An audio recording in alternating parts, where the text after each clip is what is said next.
सांख्यिकी यानी स्टैटिस्टिक्स पढ़ाने जा रहा हूँ।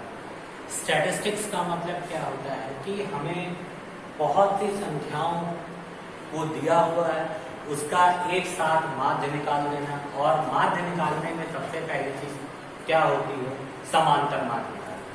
स्टैटिस्टिक एक आंकड़ों की गणना के लिए बनी है, जिसका यूज बड़ी बड़ी फैक्ट्रियां या बड़े बड़े कंट्रीज में होता है कि देखा जाता है कि किस समय में कितना आंकड़ा बढ़ा, कितना प्रॉफिट का आंकड़ा कम हुआ।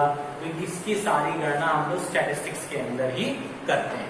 तो आप सबसे पहले देखिए, आपके दो ये क्वेश्चन मैंने बोर्ड पे लिए हुए हैं, इन सब का माध्य ज्ञात करना है। तो माध्य ज्ञात करने के लिए याद रखिए कि माध्य का एक फॉर्मूला होता है जिसे हम लोग समांतर माध्य के नाम से जानते हैं। समांतर माध्य बराबर होता है पदों का योगफल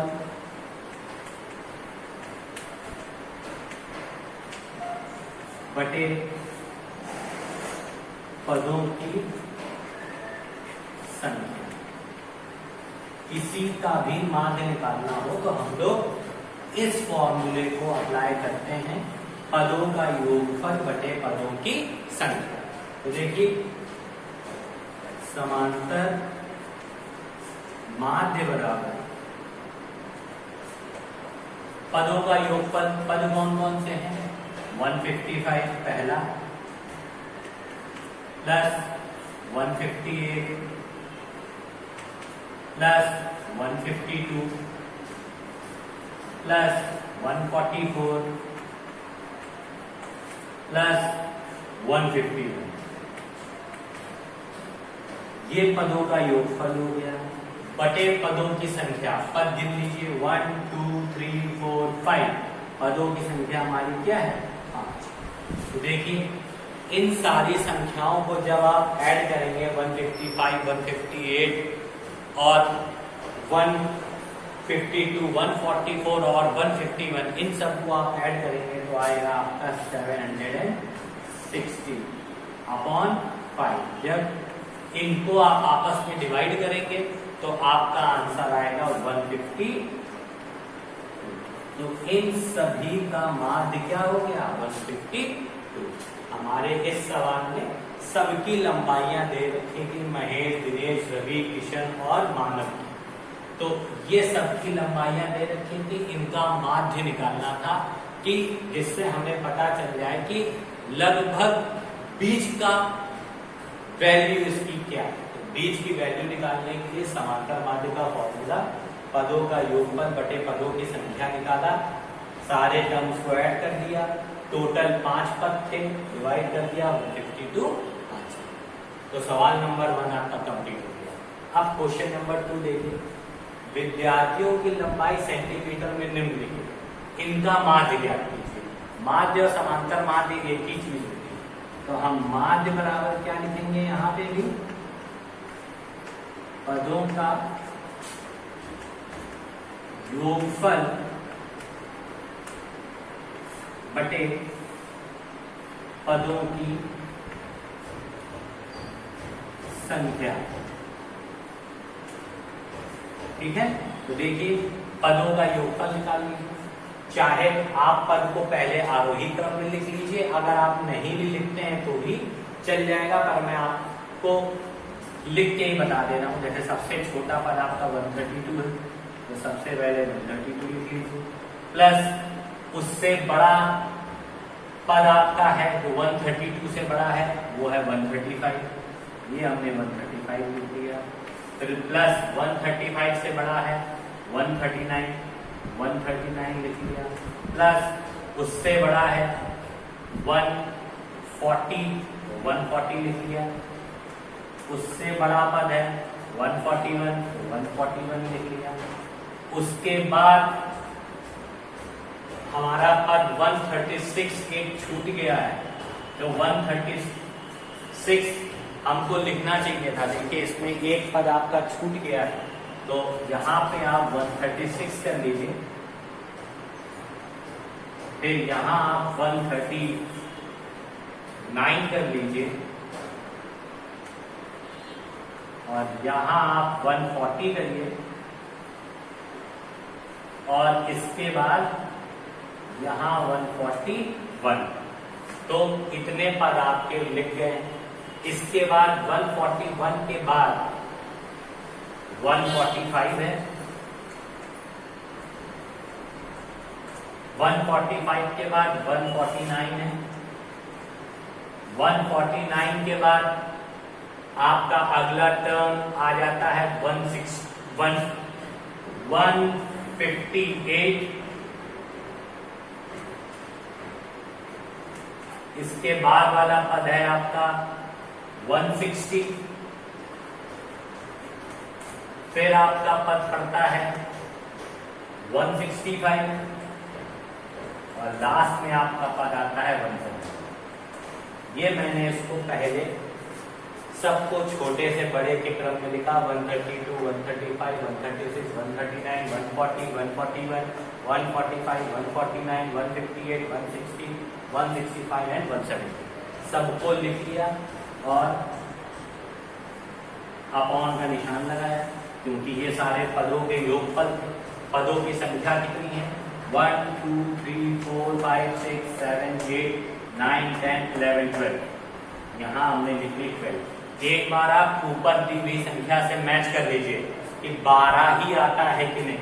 1 2 3 4 5 6 7 8 9 10 11 12, इसका मतलब सब मेरा ठीक है। अब ऊपर के सारे पदों को जब हम प्लस करेंगे तो हमारा प्लस करने पर आंसर आता है 1770। 1770 अपॉन 12। जब इसको आप डिवाइड करेंगे तो आपका आंसर आएगा 147.5। तो स्टूडेंट दो सम मैंने आपको बता दिए हैं, ये दो सम आप लोग ध्यान से देख लीजिए। इसमें आप अगर आरोही क्रम से नहीं भी लिखेंगे तो भी आपका आंसर आ जाएगा, बट लिखने की आदत डालिए, क्योंकि आगे के सम ऐसे होंगे जिसमें आपको आरोही क्रम में सम्स को लिखना पड़ेगा। तो इसमें ध्यान देने वाली बात होती है, ऐसा ना हो कि कोई एक पद हमारा छूट जाए। तो अगर नहीं भी लिखेंगे, आप अगर डायरेक्टली भी ऐड करेंगे तो भी आपका आंसर आ जाएगा। कोई जरूरी नहीं है कि आप इस क्रम में लिखिए, बट हमने आपको बताया। माध्य का फॉर्मूला इसमें भी लगाया, पदों का योगफल बटे पदों की संख्या, इसके बाद संख्या को आरोही क्रम में लिख लिया, बटे का निशान लगाया, पदों की संख्या हमारी थी 12, इन सबको जोड़ने पर 1770 है, 12 से डिवाइड किया तो 147.5 ये आपका आंसर हो गया। अब स्टूडेंट ये सम तो आपको आ गया। अब मैं आपको टेबल वाला सम बताने जा रहा हूँ, जो थोड़ा सा बड़ा होता है बट बहुत इजी होता है। इस सम को नोट कर लीजिए और अगला सम देखिए।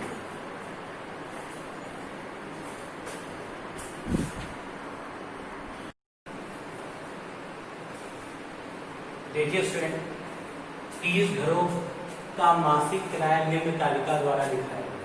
मासिक किराया मकानों की संख्या। 2 घर ऐसे हैं जिनका मासिक किराया 300 रुपये है, 7 घर ऐसे हैं जिनका 1500 है, 8 घर ऐसे हैं जिनका किराया 600 रुपये है, 3 घर ऐसे हैं जिनका 800 है, 4 घर ऐसे हैं जिसका 1500, 6 घर ऐसे हैं जिनका किराया 800 रुपये और 5 घर ऐसे हैं जिनका किराया 2000 रुपये।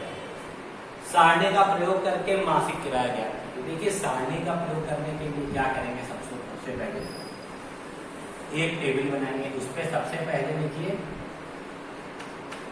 मासिक किराया, इसको x द्वारा प्रदर्शित करें। दूसरी तरफ लिखिए मकानों की संख्या,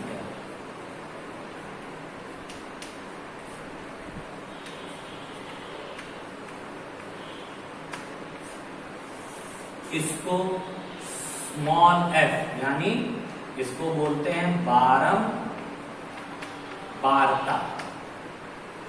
बारंबारता द्वारा प्रदर्शित कीजिए। देखिए टेबल कैसे बनाई जाती है। अब देखिए मासिक किराया x, इसको हम बोलते हैं पद। क्या बोलते हैं? पद। देखिए पहले चीज बारंबारता सुन लीजिए क्या होती है।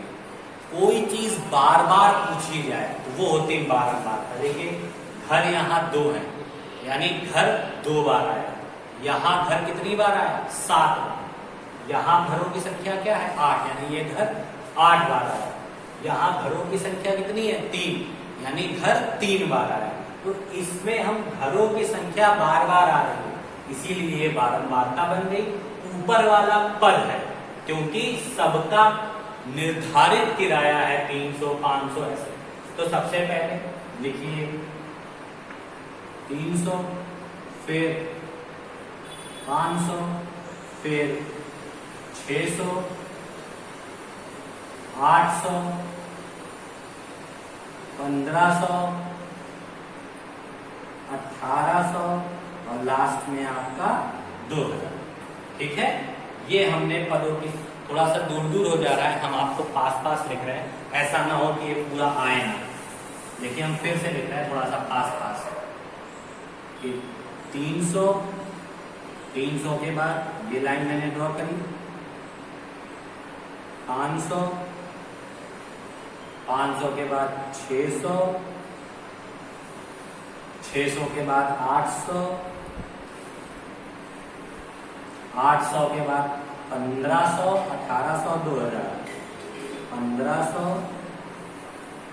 1800 और सबसे लास्ट में 2000। हमने लाइन थोड़ी सी छोटी कर दी थी कि ऐसा ना हो जाए आपके नीचे हम जो निकालना चाहें वो आए ना, सॉल्यूशन आपका आधा दिखे। देखिए ये वैल्यू है, ठीक है। अब देखिए 300 रुपए के कितने घर हैं? तो 500 रुपए के कितने घर हैं? 7। 600 रुपए के कितने घर हैं? 8। 800 रुपए के कितने घर हैं? 3। 1500 रुपए के कितने घर हैं? 4। 1800 रुपए के कितने घर हैं? 6। और सबसे लास्ट में 2000 रुपए के कितने घर हैं? 5। ठीक है, तो ये मैंने टेबल से ही लिख दिया। इसके बाद एक पद निकालना होता है f गुणे x। ये हमें अपनी तरफ से निकालना होता है f इंटू एक्स। ये टेबल आपको याद रखनी पड़ेगी कि बारंबारता और पद लिख लेने के बाद f और x का आपस में गुणा करना है। तो 300 टू 600, 7 5 35, 8 6 48, 3 8 24, 4 15 66, 18 6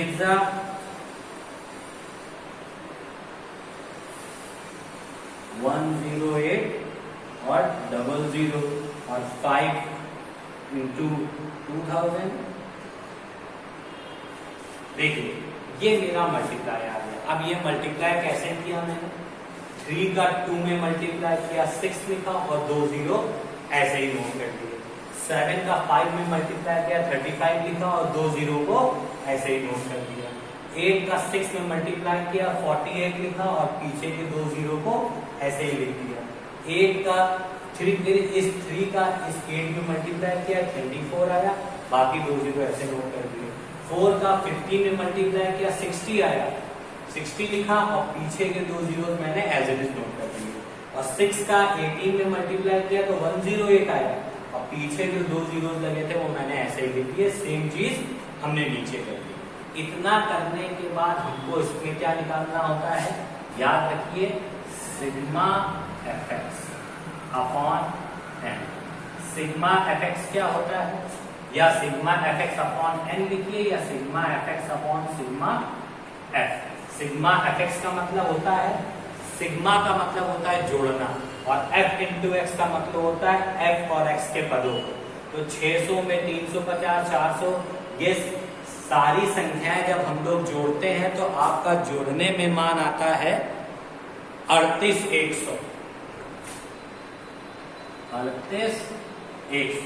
ये संख्या यहाँ पे भी आप ऐसे लिख सकते हैं क्या, सिग्मा fx बराबर 38,100 अपॉन में सिग्मा f यानी f का योगफल। f के पदों को जब आप जोड़ेंगे सिग्मा f बराबर आपका आता है, सारे पदों को जोड़ेंगे तो 35, इन सारे टर्म को जोड़ेंगे तो 35, और यहाँ पे हमने क्या लिख दिया 35। कट करिए, 5 7 35, 5 7 35 बचा 3, 5 6 30, 5 2 10, 0 क्या आया 7620 अपॉन 7। अब इसको जब आप लोग डिवाइड करेंगे, डिवाइड करने के बाद आपका आंसर आएगा 1088.57।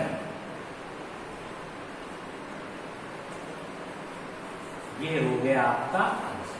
तो इसमें आप लोगों को सबसे पहले इंपॉर्टेंट चीज थी, जो संख्या बार बार आए, जैसे घर यहाँ बार बार आ रहा था, यहाँ 2 बार आया, यहाँ 7 बार आया, यहाँ 8 बार आया, यहाँ 3 बार आया, यहाँ 4 बार आया, तो यानी बार बार आवृत्ति घरों की ओर है, इसका मतलब वो f है।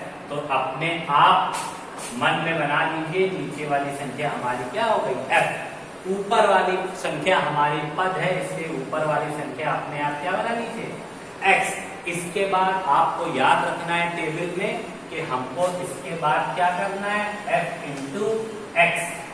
देखिए f और x को लिखने के बाद मैंने f इंटू एक्स निकाला। f इंटू एक्स कैसे निकालना होता है, केवल f के पद का x के पदों में केवल गुणा, इसका इसमें, इसका इसमें, इसका इसमें, इसका इसमें, इसका इसमें गुणा करके लिख देना होता है। फिर इसके बाद हमारा क्या निकलता है सिग्मा fx। सिग्मा का मतलब होता है जोड़ना, और f और x का मतलब होता है f और x का जो गुणनफल आया हो उन संख्याओं को आपस में आप जोड़ दीजिए, और बटे में होता है हमारा सिग्मा f।